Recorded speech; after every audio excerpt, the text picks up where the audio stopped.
കേരളത്തിന് എങ്ങനെയാണ് ആ പേര് വന്നതെന്ന് എല്ലാവർക്കും അറിയാം. ഇവിടെ നോക്കിയാലും തെങ്ങാണ്, ഇഷ്ടം പോലെ തെങ്ങ്. സംഗതി ഇങ്ങനെയൊക്കെ ആണെങ്കിലും മലയാളിക്ക് തെങ്ങിന് എങ്ങനെയാണ് തീറ്റ കൊടുക്കേണ്ടതെന്ന് കൃത്യമായിട്ട് അറിയില്ല. മനുഷ്യന്മാർക്ക് ഡൈനിങ് ടേബിളിൽ ഭക്ഷണം വെച്ചാലും കഴിക്കാൻ പറ്റും, കാരണം അവന് കൈയുണ്ട്. കൈ നീട്ടിയിട്ട് അതെടുത്ത് വായിലേക്ക് എത്തിച്ചാൽ സംഗതി കാര്യം നടക്കും. എന്നാൽ പാവം തെങ്ങിൻ്റെ അവസ്ഥ അങ്ങനെയല്ല. തീറ്റ അതിൻ്റെ വായിൽ തന്നെ വെച്ച് കൊടുക്കണം, എന്നാലാണ് അതിനേക്ക് കഴിക്കാൻ പറ്റുള്ളൂ.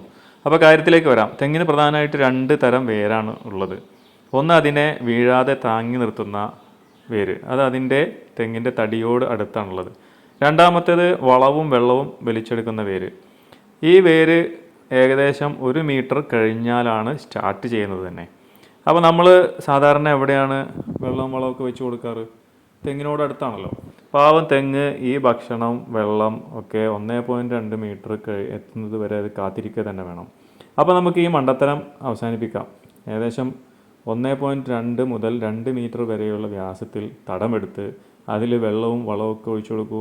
തെങ്ങ് പെട്ടെന്ന് തന്നെ ആ ഭക്ഷണമൊക്കെ കഴിച്ച് വളരട്ടെ, നല്ല തേങ്ങ പിടിക്കട്ടെ. എന്തായാലും ഇപ്പോൾ നല്ല വില കൂടിയിരിക്കുന്ന സമയമല്ലേ, നല്ല കായ്ഫലം കിട്ടും, നല്ല കാശും കിട്ടും.